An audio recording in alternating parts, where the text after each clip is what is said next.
안녕하세요, 박대지예요. 제 직업은 세무사, 유튜버, 그리고 박대지예요. 자, 드디어 3부까지 왔습니다. 유튜버 이거 한번 촬영을 하고 나면 배가 고파져요, 진짜. 뭐 그러지 않아도 저는 항상 배는 고픕니다. 어쨌든 그래서 어제 2부에서 3부까지 연달아 촬영을 하려고 그랬는데 도저히 못하겠더라고. 그래서 그냥 집에 갔어요. 어쨌든 진짜 3부에서 이제 종지부를 찍을 겁니다. 여기까지 시청하신 분들 진짜 감사합니다. 자, 오늘도 구독 잊지 마시고 잘 따라오시길 바랄게요. 자, 그래서 총 오늘도 3가지 카테고리로, 첫째, 사업자 등록 여부에 따른 부가가치세 세액 차이, 둘째, 부가가치세 납부 시 절세 팁, 셋째, 종합소득세 납부 시 절세 팁 등들에 대해서 한번 말해볼게요. 자, 바로 들어갑니다. 첫 번째, 사업자 등록 여부에 따른 부가가치세 세액 차이. 자, 말이 좀 길죠? 자, 이건 제가 왜 말씀드릴 거냐면 국세청 보도자료를 보면 굳이 예시를 들어서 이걸 설명을 해놨더라고. 아마도 이거를 왜 해놨냐면 저 유튜버인데요, 저 이거 사업자 등록증 해야 돼요? 라는 질문이 민원실로 아마 쏟아졌을 거라고 예상이 됩니다. 자, 이제 제가 화면에 띄우는 투표에 집중하시고 오디오만 들으세요. 자, 여러분들이 보시는 화면상 왼쪽 편에 사업자 등록 시 부가가치세 세액을 적어놨어요. 자, 이걸 먼저 보시면 매출액이 6천만 원이 있죠. 거기에 0%를 곱합니다. 자, 원래 부가가치세는 10%를 정한다라는 거 거의 다 알고 계시죠? 그런데 이건 특이하게 0%를 곱했습니다, 지금. 자, 이게 우리가 말로만 듣던 부가가치세 영세율이라는 겁니다. 자, 설명을 드릴게요. 일단 따라오세요. 자, 그래서 결론적으로 매출세액은 0원입니다, 지금. 자, 그 다음에 매입세액 넘어갑니다. 자, 이 매입세액 공제는 여러분들이 많이 들어보신 매입공제 할 때의 그 매입세액 공제입니다. 자, 이 매입세액 공제는 우리가 내야 할 세금에서 마이너스를 해주는 금액이죠. 이게 세법 용어로 부의 금액이라고도 부릅니다. 어쨌든 이 부의 금액은 지금 1,000만 원이 있다고 가정을 해봅시다. 뭐 장비 같은 거 구입한 게 1,000만 원이 있다고 가정을 하는 거예요. 자, 그래서 똑같이 이 1,000만 원에 10%를 곱해줄 겁니다. 부가가치세율은 10%니까요. 자, 그렇게 해서 종합적으로 보니까 매입세액, 즉 매입액 말고 1,000만 원 말고 매입세액 부의 금액은 마이너스 100만 원이 나오죠. 자, 그럼 이제 이 마이너스 100만 원을 아까 그 바로 위에 매출세액 0원에서 빼줍니다. 그러면 결론적으로 마이너스 100만 원이 나오죠. 이게 뭐냐? 여러분들이 다들 좋아하시는 부가가치세 환급세액입니다. 마이너스 100만 원이 나왔으니까 그냥 내 계좌로 환급 받으시면 돼요. 100만 원을. 뭐 왜 돌려주나 이런 것도 생각하지 마세요. 그냥 돌려준다고 하면 감사합니다 하고 받으시면 돼요. 자, 다음 여러분들의 화면상 오른쪽 편에 있는 사업자 미등록 시 부가가치세를 한번 볼게요. 자, 근데 이 표를 들어가기 전에 한 가지 중요하게 알고 들어가셔야 될 게, 자, 제가 사업자 등록편에서 다 말씀을 드린 건데 사업자 등록을 안 하는 경우에 가장 큰 불이익이 뭐냐면 매입세액을 공제해주지 않는다라는 게 가장 큰 불이익이라고 제가 말씀드렸어요. 자, 그런데 반대로 나라는 웃긴 게 방금처럼 사업자 등록증이 없더라도 매출세액, 그러니까 우리가 벌어들인 소득에 대해서는 딱 기록을 합니다. 그래서 사업자 등록증이 없어도 당신이 벌어들인 소득에 대해서는 세금을 내야 하고 당신이 구입한 매입공제는 받지 못하게 세팅을 해놨어요. 나라가 머리를 잘 쓴 거죠, 이것도. 자, 여기까지 들으시고 다시 표로 갑니다. 자, 매출세액부터 비교를 해보면 매출세액은 방금 말씀드렸지만 사업자 등록을 하거나 말거나 관계없이 똑같이 납부를 해야 된다라고 말씀드렸어요. 그러니까 지금 화면상에 왼쪽 편 오른쪽 관계없이 모두 다 영세율을 적용해서 매출세액은 0원이 나오게 되죠. 자, 다음 매입세액. 여기가 큰 차이가 있습니다. 사업자 등록을 안 하면 매입세액 공제를 받을 수가 없다고 말씀드렸어요. 그러니까 매입세액 불공제라고 딱 적어놨어요. 자, 뭐 여기까지 따라오시겠죠. 그 다음에 밑에 짜투리 가산세 2개가 붙습니다. 그중 하나가 미등록 가산세라는 거예요. 이것도 다 말씀드렸지만 사업을 하면서 사업자 등록을 안 내면 당신 사업을 하는데 왜 사업자 등록증 안 냅니까? 라고 미등록 가산세라는 게 있어요. 그게 매출액의 1%가 적용돼서 지금 60만 원이 붙은 겁니다. 자, 그 다음 가산세가 영세율 과세표준 무신고 가산세라고 적어놨는데 이건 뭐냐면 쉽게 말해서 당신 지금 10%가 아니라 0%라는 영세율 혜택을 적용받고 있음에도 불구하고 당신 지금 매출 신고 안 했어? 라고 하면서 페널티를 줍니다. 그게 영세율 과세표준 무신고 가산세라는 거예요. 이게 매출액의 0.5%가 또 들어가죠. 그래서 30만원이 나옵니다. 자, 그래서 짜투리 가산세 이거 두 개 다 합쳐봤더니 60만원 플러스 30만원 해서 총 90만원이 나오게 되죠. 자, 어쨌든 그래서 사업자 미등록을 한 사업자의 부가가치세 통산세액을 보니까 플러스 90만 원이 나옵니다. 아까 왼쪽 편에서 그러니까 사업자 등록을 한 사업자의 부가가치세 세액과 차이가 많이 나죠. 자, 뭐 여러 가지 경우의 수가 있는데 뭐 국세청이 들은 예시를 그대로 설명해 드리자면 뭐 이렇다는 겁니다. 그러니까 국세청에서는 이게 원칙이라고 내놓은 거고 뭐 원칙대로만 따라간다면 주변에서 야, 그거 뭐 유튜브 하면서 사업자 등록증 내야 되냐? 그거 뭐 안 내도 되겠던데? 그 사업자 등록증 내면 뭐 부가가치세만 내고 뭐 좋은 게 뭐가 있냐? 이렇게 말씀하시는 분들은 또 하나만 알고 둘은 모르시는 겁니다. 왜냐하면 뭐 국세청에서 간단하게 예시 들어놓은 이러한 케이스들만 봐도 사업자 등록을 내는 게 더 유리하니까요. 그러니까 여러분들이 방금 제가 설명드린 이러한 설명들을 다 종합해서 들어보고 어떤 게 본인한테 더 유리할지, 사업자 등록을 내는 게 유리할지 안 내는 게 유리할지 판단하시면 됩니다, 스스로가. 자, 그리고 여기서 넘어가기 전에 자, 아까 우리가 도표를 살펴보면서 영세율이 나왔어요. 뭐 이걸 또 그냥 넘어가기는 또 아쉽죠. 자, 영세율이 뭐냐면 우리나라 부가가치세법은 일정한 재화 용역의 공급에 대하여 그거 원칙적인 부가가치세율 10% 하지 말고 영세율 해, 0% 세율 곱해, 그게 형평에 맞아 라고 하는 항목들을 또 열거를 해놨어요. 가장 대표적인 게 수출하는 재화 용역은 영세율로 하겠다라고 열거를 해놨죠. 뭐 왜인지는 지금 궁금해하지 마십시오. 그건 너무 깊게 들어가는 거니까. 뭐 나라가 수출 장려 하려나 보죠. 영세율이라는 혜택을 줘서. 뭐 그래서 면세사업처럼 똑같이 열거를 해놨어요. 그래서 이 영세율은 복잡하게 생각하지 마시고 우리가 통상 부가가치세율 10%를 적용하는 그 란에 그냥 0%를 대입하기만 하면 돼요. 그렇게 0%를 대입하는 사업자가 영세율 사업자라고 부르는 거고, 이 영세율 사업자는 일반 부가가치세 10%를 적용받는 사업자와 다를 게 없어요. 그냥 숫자만 다릅니다. 그러면 유튜버가 왜 영세율 사업자인지 간략하게만 말씀드릴게요. 자, 아까 열거된 그 영세율의 항목들 중에 외화 획득, 재화 또는 용역은 영세율로 한다 라는 항목으로 열거가 돼 있어요. 어쨌든 방금 말씀드린 그 영세율 항목에 유튜버의 영상 컨텐츠 제작 용역이 포함되어 있으니까 유튜버가 영세율을 적용받을 수 있다라는 거예요. 그래서 더 정확히는 제가 1편에서 설명드렸지만 유튜버의 소득이 5가지가 있다고 말씀드렸죠.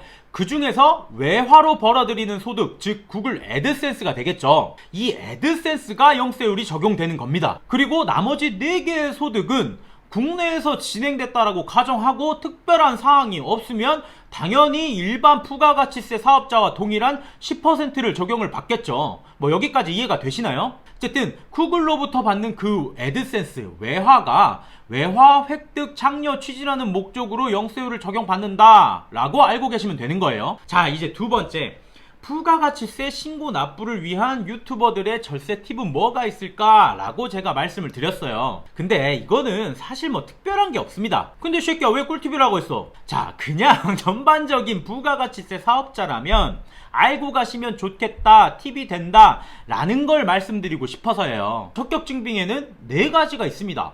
세금계산서, 계산서, 현금영수증, 그리고 신용카드 매출 전표, 딱 이렇게 4가지만 매입공제를 받기 위한 적격증빙으로 나라가 인정을 해줘요. 내가 지금 카메라나 마이크 이런 장비들을 구입했단 말이야. 그러면 나라에서는 당신이 지금 실제로 당신 명의로 이 카메라나 마이크, 이 기타 장비들을 구입한 게 맞습니까? 라고 물어봅니다. 그러면 우리는 제가 실제로 구입한 거 맞습니다 라고 하면서 적격증빙 4가지 중에 한 가지를 들이미는 거예요. 그러면서 한마디 하죠. 매입세 공제 해주십시오. 그렇게 적격증빙 4가지 중에 한 가지를 들이밀어야만 나라가 그제서야 매입 공제를 해주는 겁니다. 그러니까 이제 적격증빙이 왜 중요한지 아시겠죠? 자, 간단하게 내가 사업자를 낸 등록 사업자라고 하더라도 이 적격증빙 4가지 중에 한 가지를 수령하지 않으면 매입 공제 못 받습니다. 그러니까 적격증빙이 중요한 거죠. 와 닿으시죠 이제? 어쨌든 여기서는 여기까지만 얘기를 하겠습니다. 물건들을 구입을 하시고 매입공제 받기 위해서는 저 적격증빙 4가지 중에 한 가지 무조건 수취하셔라. 이게 부가가치세의 가장 큰 원칙이면서 절세 팁이 되는 겁니다. 이걸 왜 절세 팁이라고 제가 강조해서 말씀드리냐면, 사실은 사업을 오래 하신 분들도 만나서 얘기를 하다 보면 이 4개에 대해서 명확하게 개념이 안 잡히신 분들도 많아요. 근데 나중에 부가가치세 신고할 때 자기가 생각한 것보다 부가가치세가 많이 나오면, 야 이거 부가가치세 왜 이렇게 많이 나왔어? 라고 떼를 씁니다. 근데 뭐 그때 와서는 떼 써도 소용없어요. 적격증빙을 미리 안 받아놨으면 우리가 뭐 적격증빙을 나중에 와서 만들 수는 없잖아요. 자, 오늘도 화난 건 아니에요. 안타까워서 그래요. 안타까워서. 자, 그리고 마지막 3번째, 종합소득세 신고 납부 시 절세 팁이 뭐가 있을까요? 자, 이것도 뭐 절세 팁이라고 막 이렇게 거창하게 말할 건 아니고, 종합소득세 신고 납부 시 주의할 게 3가지 정도가 있더라고요. 근데 그 중에서 오늘은 2가지 정도를 설명 한번 드려볼게요. 자, 그 2가지 중 하나가 공동사업자입니다. 자, 우리나라 세율은 다들 아시겠지만 초과 누진세율 방식을 적용하고 있습니다. 요 초과 누진세율의 개념을 뭔지 모르시면 그건 포털에 가서 검색을 해보세요. 그게 빨라요. 자, 어쨌든 초과 누진세율 방식이니까 한 명이 1억을 벌어들여서 소득세를 내는 것과 2명으로 5천만원씩 쪼개서 소득세를 내는 것이 총 소득 입장에서 5천만원 5천만원 해서 1억 하나, 아니면 한 명이 1억을 버나 총 소득 입장에서 1억으로 소득은 같지만 초과누진세법을 적용하고 있는 우리나라 세법상으로 계산을 해봤을 때는 한 분이 1억을 버는 것이 소득세를 더 많이 내요. 간단하게 5천만원에서 1억으로 넘어가면 더 높은 세율 구간으로 이동하기 때문이죠. 자, 그래서 이 1억을 단독으로 수령하지 말고 5천만원씩 2명으로 쪼개서 소득을 분산시키라는 거예요. 자, 그러면 이런 생각 하실 수도 있습니다. 지금 뭐 세무서란 놈이 뭐 이거 소득 쪼개게 하라는 거야? 이거 불법이잖아. 자, 이거 불법 아닙니다. 자, 왜냐하면 아니 내가 지금 유튜브 시작할 건데 뭐 영상 촬영해 주시는 분, 영상을 편집해 주시는 분, 뭐 시나리오를 편집해 주시는 분, 뭐 이런 분들 각각 다 모아가지고 내가 공동사업 할 거다. 뭐 이게 불법입니까? 자, 이건 나라에서 정해놨어요. 그렇게 사업자들끼리 모아가지고 사업을 할 거면 공동사업 하라고. 그래서 그렇게 공동사업으로 벌어들인 소득을 쪼개서 분산해서 각각 세금 내라. 왜냐면 각 별개의 공동사업자니까. 이거 관련해서 제가 일전에 사업자 등록편에서 설명을 한번 드렸지만, 공동사업자끼리 모여가지고 사업자 등록증 발급 받으실 때 공동사업 계약서 꼭 작성하고 사업자 등록증 신청하러 가십시오 라고까지 말씀드린 적이 있어요. 자, 그러면 소득 분산돼서 좋아. 근데 실제로 이거 내가 사장인데 이거 소득이 분산되잖아. 아니 내가 더 많이 먹어야 되는데, 뭐 이렇게 억울하게 생각하실 수도 있는데, 뭐 이거는 애초에 공동사업 계약서 작성하실 때 거기에 손익 분배 비율 같은 거 제가 정하라고 말씀드렸죠. 그 손익 분배 비율에 내가 더 많이 가져가겠다 라고 명시를 해두시거나, 아니면 세금을 일단 쪼개서 내시고 저 같은 전문가들이랑 상의를 한번 하십시오. 그러면 알아서 세팅을 해줄 겁니다. 불법이 아닌 선에서. 아니 이거에 대해서 설명드리니까 이거 불법 아니냐고 실제로 물어보시는 분이 계시더라고. 그것 때문에 또 살짝 흥분했네. 자, 다음 팁으로 넘어갑니다. 자, 이것도 사실 뭐 꿀팁 같은 건 아닌데, 우리가 종합소득세 신고를 하면서 간편장부 대상자다, 또는 누구는 복식부기장부 대상자다 라는 말 한 번쯤은 들어보셨을 겁니다. 이것도 뭐 간편장부가 뭔지 복식부기장부가 뭔지 뭐 이거에 대해서는 설명을 지금 안 드릴 겁니다. 자, 그러면 이 둘 중에 하나를 판단하는 소득의 기준이 있겠죠. 금액이. 그 금액이 지금 유튜브로 따지자면 연소득 7,500만원입니다. 그러니까 당신이 지금 유튜브 활동, 1인 미디어 창작 활동 해가지고 벌어들인 연간 소득이 7,500만원 미만이라면 당신은 지금 좀 영세하네? 뭐 그렇게 대형 유튜버 아니야? 그러니까 간편하게 당신의 소득을 가계부 정도로만 작성해 라고 나라가 정해둔 거예요. 자, 그러나 여기서부터가 중요하죠. 그 7,500만원을 벌지 못하는 그 유튜버가 나 유튜버인데 나 되게 똑똑해, 나 회계하고 세법 되게 잘 알아, 그래가지고 나는 복식부기장부로 내 가계부 작성할 수 있는데? 라고 한다면 나라에서는 오케이 감사, 너 아주 성실한 납세자구나 라고 혜택을 줍니다. 그게 많이들 들어보신 기장세액 공제라는 겁니다. 즉 기장세액 공제라는 거는 간편장부 대상자가 복식부기 장부로 자신의 소득을 계상했을 때 내가 벌어들인 소득의 20%에 해당하는 금액을 내가 내야 할 세금에서 바로 할인을 시켜주는 제도입니다. 그러나 뭐 이 할인을 받을 수 있는 총 금액의 한도는 정해놨어요. 그게 얼마냐면 100만원까지만 할인을 받을 수 있는 총액이다 라고 정해놨습니다. 그런데 막상 이 기장세액 공제라는 거는 종합소득세 팁이라고 하기는 좀 그렇습니다. 왜냐면 뭐 세무 대리인을 고용하지 않고 복식장부를 스스로 계상한다 뭐 이럴 정도면 세법 수준이 상당하신 분들일 겁니다. 뭐 아주 상당하다 이렇게 말하기는 또 뭐한데 아무튼 많이 알고 계신 분인 거예요. 그 정도면. 그런데 이거 뭐 사업하기도 바쁜데 지금 기장세액공제 받으려고 세무 대리인 없이 복식부기를 내가 배워가지고 신고를 한다? 이거는 저는 좀 세무 대리인 없이는 적용받기 힘든 세액공제가 아닌가 싶습니다. 그래서 모든 분들에게 꿀팁이라고 말하기가 뭐해서 제가 아까 말씀을 그렇게 드린 거예요. 자, 이외에도 1인 미디어 창작자는 뭐 일정한 요건들을 갖추면 중소기업 특별세액 감면이라는 혜택을 적용받을 수도 있습니다. 그런데 뭐 이거는 제가 설명을 따로 드리진 않고 뭐 저런 것도 있다라고 언급만 해드리겠습니다. 여기까지가 이렇게 제가 1, 2, 3부로 걸쳐서 준비한 유튜버와 관련된 세금에 대한 모든 것들입니다. 어떻게 잘 따라오셨나요? 제가 이거를 왜 이렇게 장황하게 준비를 한번 해봤냐면 우리가 요즘에 1인 미디어 창작자, 즉 여기서는 유튜버만이라고 한번 해보겠습니다. 그 유튜버가 되기 위하려면 어떻게 해야 되는지 그거를 전문적으로 가르쳐주는 학원들도 요즘에 많이 있어요. 그런데 그 학원들에 실제로 가보면 뭐 저도 이건 들은 건데 저같이 이렇게 젊으신 분들이 대다수를 형성하는 게 아니라 좀 나이 좀 지긋하신 분들이 학원 수강생의 대부분이라고 하더라고요. 그게 뭐 단순하게 생각하면 저같이 이렇게 젊은 사람들은 뭐 저도 지금 이렇게 유튜브 하는 거 이거 다 제가 인터넷으로 찾아서 하는 거지 뭐 제가 학원 가서 듣고 하는 건 아니지 않습니까? 그래서 젊은 분들은 뭐 유튜버를 어떻게 해야 되냐서부터 뭐 유튜버가 되면 세금 신고를 어떻게 해야 되냐까지 뭐 인터넷에서 찾아서 스스로 파악할 수 있는 능력이 되십니다. 근데 그 나이 지긋하신 분들은 결론적으로 유튜브를 어떻게 해야 되는지도 지금 오프라인으로 학원 강의를 듣고 있는데 세금 신고 관련된 거?